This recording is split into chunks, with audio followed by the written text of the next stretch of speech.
Kata orang, harta tak akan ada artinya jika tak ada cinta di dalamnya. Begitu pula sebaliknya. Kenyataannya, cinta doang gak bisa untuk beli beras. Mereka adalah sebuah bagian dari harmoni yang kita sebut kebahagiaan. Jadi, tetap semangat buat kamu yang lagi berjuang. Selamat nonton dan selamat beristirahat. Pria ini bernama Su Xingyu. Dia adalah pemuda yang memiliki mimpi sebagai musisi. Xingyu selalu membayangkan dirinya tampil di panggung gemerlap dan memiliki banyak penggemar. Sayangnya, mimpi hanyalah mimpi. Saat ini, Xingyu hanya bekerja sebagai teknisi band Walking XL. Teknisi band adalah orang yang bertanggung jawab untuk menyiapkan peralatan band sebelum mereka tampil. Band XL ini memiliki seorang agen atau manajer perempuan yang cantik bernama Xiao Tianxin. Sayangnya, Tian tidak diperlakukan dengan baik oleh personil band XL ini, bahkan sering direndahkan dan juga dilecehkan. Xingyu yang melihat Tian dilecehkan menjadi marah. Lantas Xingyu pun punya ide untuk mempermalukan personil band XL ini dengan cara melepas baut pada simbal drum mereka. Setelah kejadian memalukan band XL kemarin, Xingyu pun dipecat sebagai teknisi. Namun hal itu tidak menjadi masalah besar bagi Xingyu, karena buah dari kejadian itu adalah dirinya menjadi dekat dengan Tian. Malam ini, Xingyu dan Tian akan makan malam berdua. Mereka pun ngobrol dan menceritakan cita-cita masing-masing. Xingyu ingin menjadi musisi, sedangkan Tian ingin seperti Mei, seorang agen yang dapat membuat kliennya menjadi artis besar. Setelah makan malam, Tian dan Xingyu yang udah mabuk berjalan-jalan keliling kota. Mereka berandai-andai jika Xingyu sudah menjadi bintang, maka Tian akan menjadi penggemar Xingyu nomor 1 di dunia. Semakin lama, Xingyu semakin tertarik dengan Tian. Beruntung, Tian juga merasakan hal yang sama, sehingga mereka pun memutuskan untuk berpacaran. Setelah menjadi pengangguran setelah dipecat sebagai teknisi, Xingyu pun memutuskan merantau ke Inggris demi melanjutkan hidupnya. Xingyu berencana akan bekerja di restoran milik teman pamannya, dan tentu saja hal itu membuat Tian sedih. Akan tetapi, Xingyu memberikan gelang merahnya untuk Tian sebagai tanda kalau mereka terus terikat meskipun berjauhan. Setelah memberi gelang, Xingyu pun meminta sesuatu dari Tian yang dapat membuatnya terus mengingat kekasihnya itu. Dan Tian lalu memberikan pulpen kesayangannya untuk Xingyu. Dengan senang hati, Xingyu pun menerimanya dan berjanji akan terus menulis lagu menggunakan pulpen itu untuk Tian. Meskipun keduanya sudah saling dekat, namun Tian tetap khawatir mereka tidak akan bertemu lagi. Xingyu pun kemudian menenangkan Tian dan berjanji mereka akan bertemu di taman itu lagi. 5 tahun kemudian, Xingyu telah menjadi seorang bintang besar. Xingyu kini menjadi musisi besar yang setiap hari syuting untuk video musik dan juga iklan. Wajah tampannya juga membuat Xingyu sering digoda oleh Maoli, teman kerjanya yang sangat cantik. Namun, Xingyu gak pernah tertarik. Selain itu, Xingyu memiliki penggemar yang sangat banyak. Wajah Xingyu juga terpampang di mana-mana sebagai brand ambasador berbagai produk. Dan tentu saja dia sekarang sudah kaya raya. Manajer Xingyu yang bernama Mei benar-benar berambisi membuat Xingyu menjadi mega bintang. Mei mencatatkan jadwal Xingyu yang padat, bahkan Mei menerima tawaran peran film remaja untuk Xingyu. Hal itu membuat Xingyu marah karena Mei tidak pernah berdiskusi dengan Xingyu. Sebenarnya Xingyu hanya ingin bermusik, bukan berakting. Mei pun ikut marah dan Mei berpendapat bahwa artis di industri sekarang harus bisa menjadi multitalenta. Menurut Mei, Xingyu harus memanfaatkan karismanya untuk memikat hati perempuan muda Cina. Namun Xingyu tetap menolak. Xingyu ingin memikat hati penggemarnya melalui musik. Di tempat lain, Tian datang ke gedung Zhonglu. Hari ini adalah hari pertama Tian bekerja sebagai manajer di gedung itu, bagian departemen manajemen artis. Namun tanpa disangka, Tian bertemu lagi dengan Xingyu.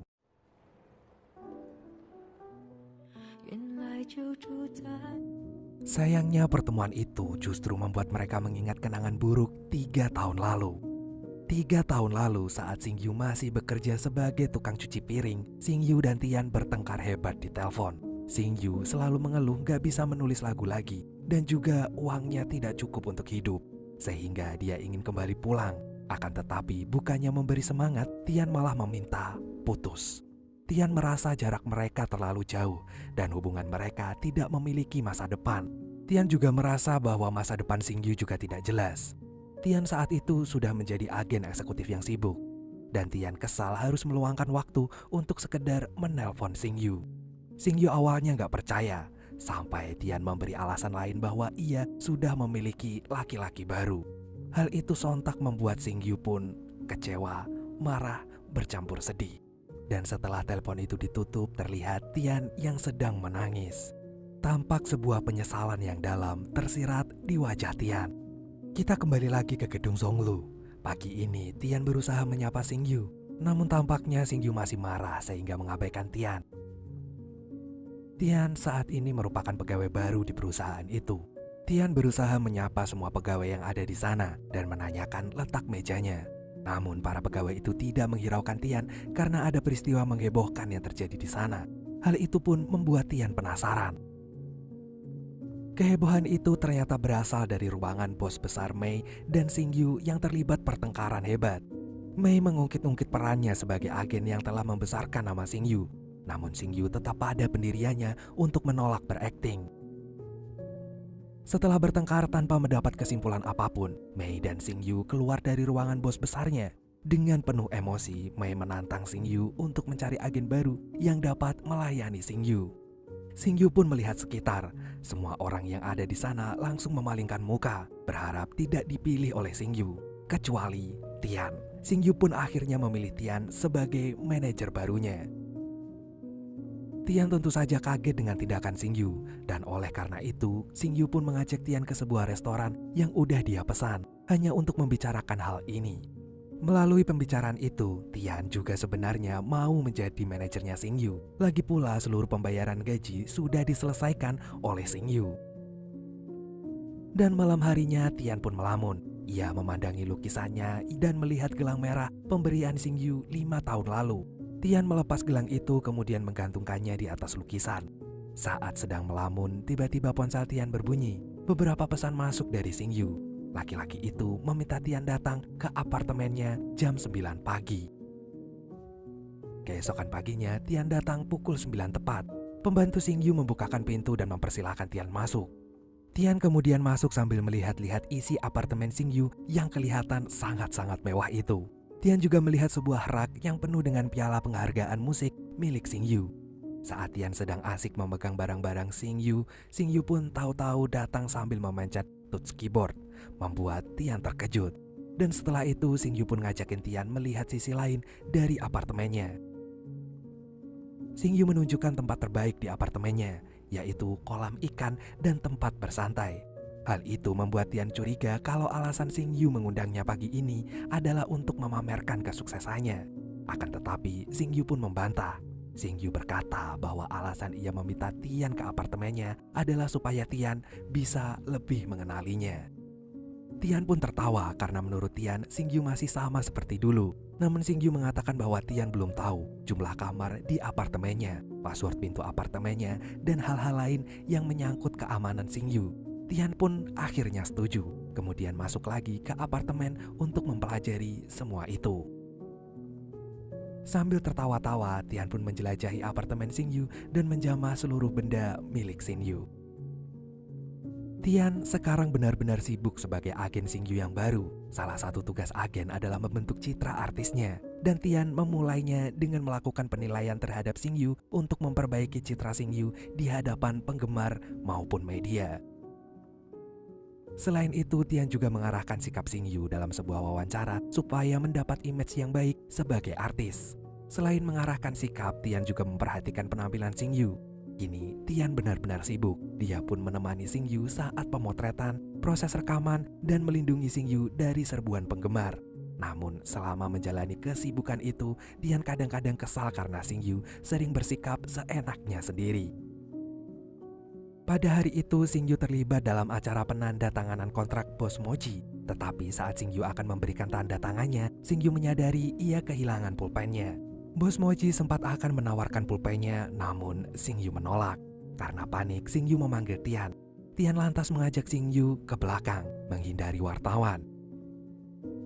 Ketika sudah tiba di belakang, Tian menumpahkan kekesalannya pada Xingyu. Tian kesal karena menganggap semua pulpen sama aja dan meminta Xingyu segera memberikan tanda tangannya di atas kontrak yang telah disepakati. Sayangnya, Xingyu tetap menolak. Saat pertengkaran Xingyu dengan Tian memuncak, tiba-tiba Tony datang sambil membawakan pulpen yang Xingyu cari. Melihat pulpen itu, Tian terkejut.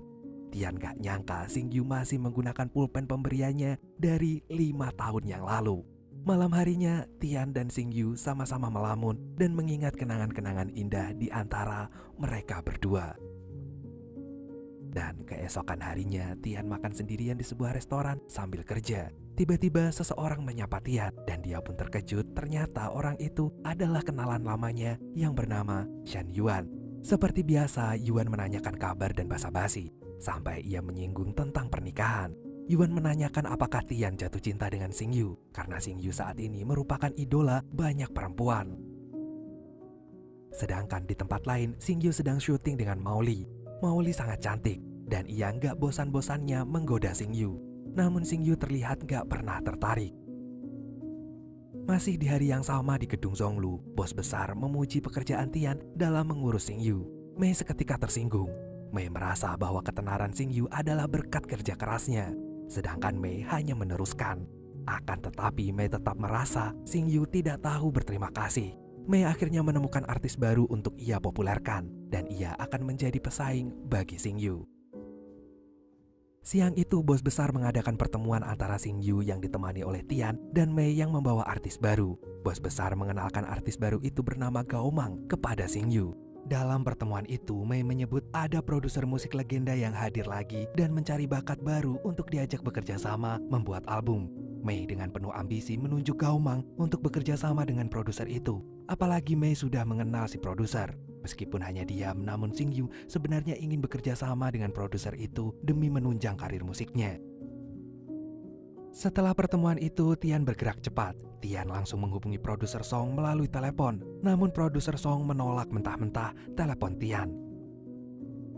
Akan tetapi, Tian gak patah semangat. Tian berangkat menemui produser Song ke kantornya. Sayangnya, produser Song tetap menolak kedatangan Tian.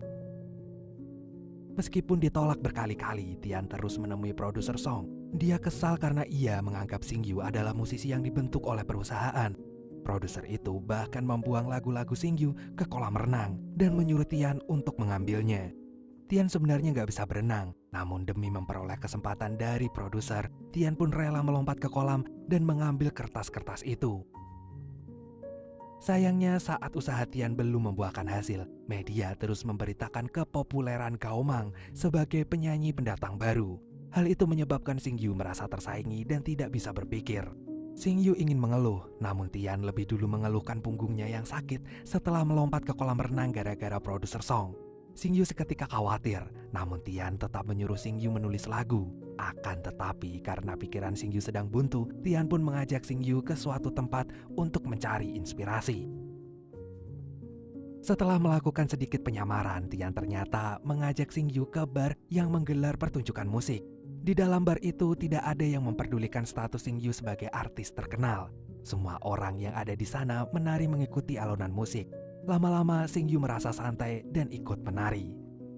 Melihat antusiasme pengunjung di bar, pemain band mengakhiri pertunjukannya dan meminta partisipasi pengunjung. Tian pun langsung mengangkat tangan Xingyu.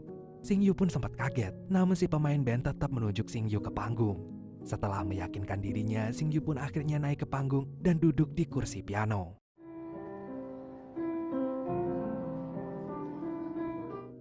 Saking harunya, Tian pun menangis saat mendengar lagu Xingyu. Tian jadi teringat kenangan-kenangan romantisnya bersama Xingyu. Ternyata ada produser Song di lantai 2 bar itu. Dia merasa tersentuh mendengar permainan piano milik Xingyu.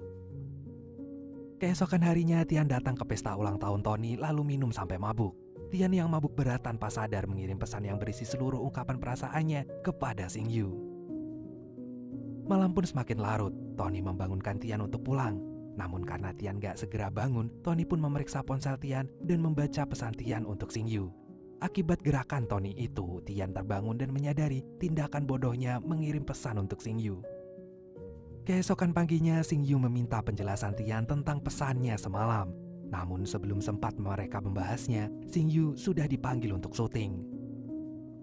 Syuting kali ini menggunakan balon udara. Tian punya firasat buruk dengan ini, sehingga ia terus bertanya dengan khawatir kepada sutradara. Firasat Tian ternyata terbukti. Tali balon udara terlepas, sehingga balon udaranya terbang. Tanpa pikir panjang, Tian meraih balon udara bagian bawah. Untungnya Xing Yu berhasil menangkap tangan Tian, kemudian menariknya ke atas. Tian jadi khawatir mereka berdua akan terus berada di balon udara. Namun Xing Yu berhasil menenangkan Tian kalau mereka tetap akan bisa mendarat jika bahan bakarnya habis. Tian dengan Xing Yu kemudian mengelilingi kota dengan balon udara saat matahari terbenam dengan cantiknya. Malam kini telah tiba. Bahan bakar balon udara telah habis sehingga mereka mendarat di sebuah tanah lapang. Meskipun kesal, Xing Yu meyakinkan dirinya sendiri kalau mereka akan dijemput oleh perusahaan. Alih-alih khawatir, Xing Yu mengajak Tian untuk bersantai dan menikmati malam yang sepi. Mereka berdua lantas duduk dan melihat bintang. Mereka membicarakan bintang di langit dan masa lalu mereka yang belum selesai. Xing Yu mengatakan ia sangat rindu dengan Tian dan menyesali perpisahan mereka. Tian pun kemudian menyatakan alasan sebenarnya meminta putus dari Xing Yu, bahwa Tian sesungguhnya tidak ingin menjadi beban Xing Yu. Lama-lama Xing Yu pun menyadari bahwa Tian masih menyayanginya. Xing Yu sangat senang dengan fakta itu. Namun Tian khawatir hubungan mereka bisa diketahui orang lain dan karir Xing Yu akan hancur. Sesampainya di rumah, Tian merenungi kalimat Xing Yu, kemudian memperbaiki lukisannya. Keesokan harinya, Tian jatuh sakit. Xing Yu khawatir dan berencana mendatangi ke apartemen Tian. Tetapi Tian menolak karena Xing Yu pasti akan diserbu penggemar begitu ia keluar gedung. Setelah Tian menutup teleponnya dengan Xing Yu, tiba-tiba terdengar ketukan di pintu apartemen. Tian pun buru-buru membukanya, dan ternyata Chen Yuan datang bertamu. Yuan melihat Tian yang sakit, ia pun menawarkan diri memasakkan sup untuk Tian. Di tempat lain, Xing Yu masih berusaha keluar dari apartemen. Ia memakai kacamata hitam lebar dan topi. Namun saat ia keluar gedung ternyata sudah banyak penggemar yang meneriakkan namanya. Xing Yu dengan panik memilih masuk apartemen lagi dan memikirkan cara lain. Lalu tiba-tiba Xing Yu teringat dengan baju ibunya, kemudian memakainya. Ide Xing Yu itu ternyata berhasil. Xing Yu pun menyamar sebagai perempuan dan tidak ada satu orang pun yang mengenalinya. Xing Yu seketika langsung menuju apartemen Tian. Begitu sampai di apartemen Tian, Xing Yu tidak sabar dan langsung memeriksa keadaan Tian. Tepat saat itu, Yuan keluar dari dapur dan Xing Yu merasa cemburu. Dan setelah kejadian malam itu, diam-diam Xing Yu merencanakan dendam. Ketika sedang syuting bersama Maoli, Xing Yu sengaja mendekati Maoli supaya Tian cemburu. Ternyata dendamnya memang terbalaskan. Xing Yu tahu bahwa Tian benar-benar cemburu meskipun tidak mau mengaku. Xing Yu kemudian berusaha mengobati kekesalan Tian dengan mengajak Tian makan malam romantis di apartemennya. Tian pun menyetujui usul Xing Yu, padahal dia juga sedang menyiapkan pembalasan untuk si Xing Yu. Malam harinya, Xing Yu dengan penuh semangat menyiapkan makan malam spesial untuk dirinya dan juga Tian. Gak lama kemudian, Tian datang. Xing Yu segera membukakan pintu dan menyambut Tian. Akan tetapi gak disangkanya, ternyata Tian datang bersama Yuan. Xing Yu pun kesal, namun ia berusaha menutupinya dan menyambut Yuan dengan baik. Akan tetapi supaya Xing Yu tidak merasa canggung makan malam bertiga dengan Yuan, Xing Yu pun mengundang satu teman lagi. Mereka menunggu agak lama sampai teman Xing Yu datang. Ternyata teman Xing Yu ini adalah Maoli yang datang dengan heboh karena gaun belakangnya masih terbuka. Xing Yu akan menolong Maoli, namun Tian segera mendahului untuk memperbaiki gaun itu. Xing Yu lantas mengajak tamu-tamunya ke meja makan. Di meja makan itu sudah ada 2 piring stik yang awalnya untuk makan malam bersama Tian. Namun sekarang ada 4 orang. Xing Yu berniat memesan pizza, tetapi Yuan menolak karena menganggap pizza bukan makanan sehat. Yuan pun menawarkan diri untuk memasak buat mereka. Xing Yu yang gak mau kalah, ia juga ingin memasak. Maoli bahkan mengusulkan acara kompetisi memasak di antara Yuan dan juga Xing Yu, supaya lebih seru katanya. Dan sekarang Yuan dan Xing Yu pun beradu masak di dapur dengan olahan telur dan sayur seadanya. Awalnya Xing Yu merasa minder dengan kemampuan memasak Yuan. Namun lama-lama Xing Yu percaya diri dan mengolah telur dengan cara yang dia tahu. Akhirnya kompetisi memasak telah selesai. Yuan dan Xing Yu menunjukkan hasil memasaknya di hadapan Tian dan Maoli. Tian memuji masakan Yuan dan Maoli memuji masakan Xing Yu. Xing Yu yang cemburu dengan keakraban Tian dan Yuan menyindir profesi Yuan sebagai kritikus makanan. Tian yang tidak suka dengan sikap Xing Yu pun berusaha mendamaikan suasana dengan mengomentari secara positif masakan Yuan. Namun Xing Yu semakin tidak suka dengan itu. Dia tiba-tiba mengacak-acak masakan Yuan. Yuan yang tidak bisa menahan kesal pun akhirnya menghina profesi Xing Yu sebagai idola remaja yang gak sopan. Xing Yu pun seketika gak terima. Ia pun menantang Yuan dan Yuan juga ikut marah dan mereka pun bertengkar. Namun tiba-tiba di tengah kekacauan, Tian menerima pesan dari sang produser song. Pesan itu mengatakan bahwa produser menerima Xing Yu sebagai rekan membuat album. Dan tanpa sadar Xing Yu dan Tian bersorak senang dan saling berpelukan. Berita kerjasama Song dengan Xing Yu pun telah tersebar ke media. Mei merasa tidak percaya dengan berita itu. Dan Mei pun akhirnya menemui temannya yang merupakan seorang paparazi. Paparazi ini menunjukkan foto eksklusif Gao Mang tengah berpacaran. Mei sebagai seorang manajer tentu ingin melindungi artisnya. Paparazi itu pun kemudian memberi sebuah tawaran. Jika Mei ingin menutup berita kencan ini, maka Mei harus memberikan berita yang jauh lebih menggemparkan. Xing Yu dan Tian pergi keluar kota menggunakan pesawat pribadi. Di tengah perjalanan, tiba-tiba pesawat mengalami turbulensi hebat. Seluruh penumpang pun langsung panik. Xing Yu seketika meraih tangan Tian dan memegangnya. Tian pun terkejut, namun ia semakin panik karena guncangannya semakin besar. Di tengah kepanikan itu, Xing Yu mengungkapkan perasaannya.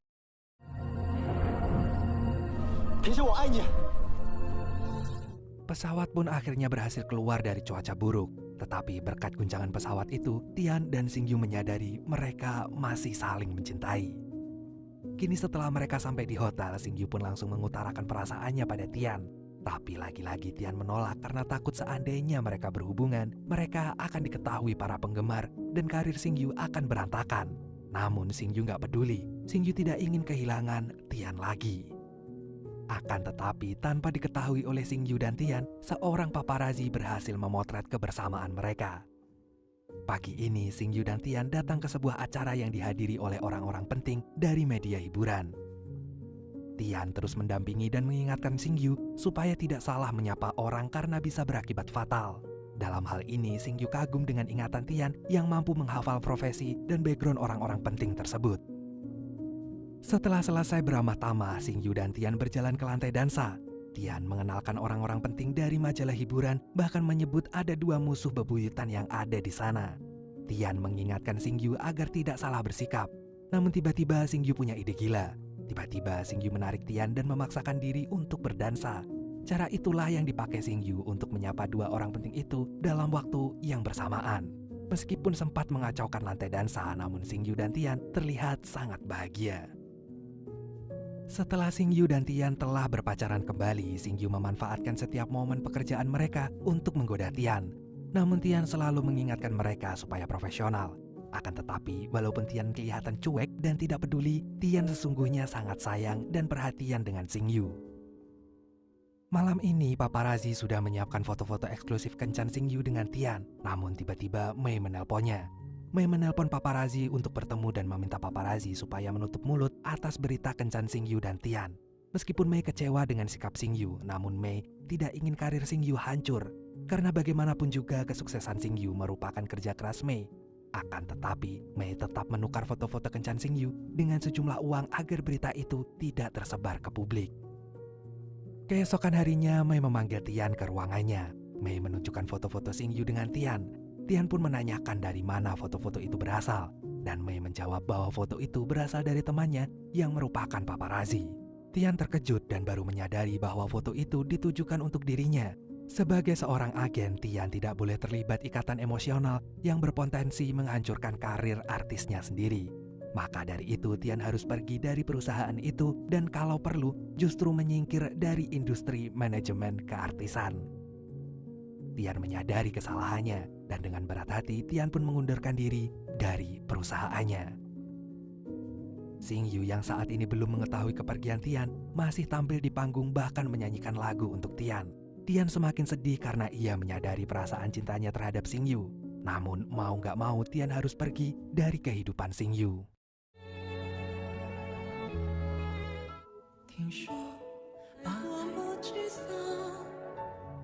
Pada detik itulah Xing Yu turun dari panggung dan mengetahui kepergian Tian.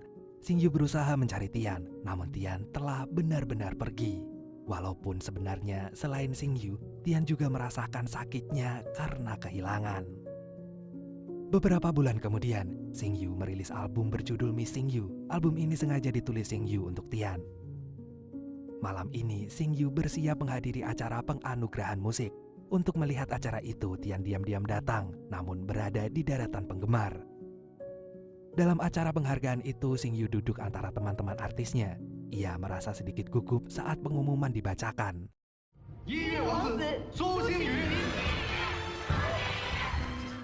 Xingyu pun akhirnya memenangkan penghargaan album terbaik.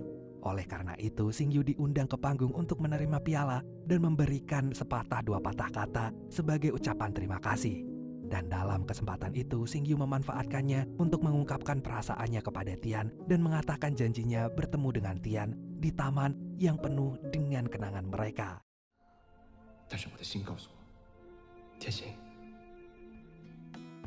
Setelah mengucapkan pidato, Xingyu pun turun panggung. Dan saking senangnya, Mei bahkan menyuruh Xingyu untuk mengejar cintanya. Tian terkejut dengan tindakan Xingyu. Namun Tian dengan cepat menyusul Xingyu keluar dari gedung dan berlari menuju taman yang mereka janjikan. Xingyu dan Tian akhirnya tiba di taman tempat mereka dulu memadu kasih. Meskipun kini Xingyu dan Tian telah mengakui perasaan cintanya masing-masing, Tian masih khawatir terhadap hubungan mereka dan juga karir Xingyu. Akan tetapi, Xingyu terus menenangkan Tian dan meyakinkan Tian bahwa sekarang mereka bukan rekan kerja, sehingga hubungan mereka akan baik-baik saja.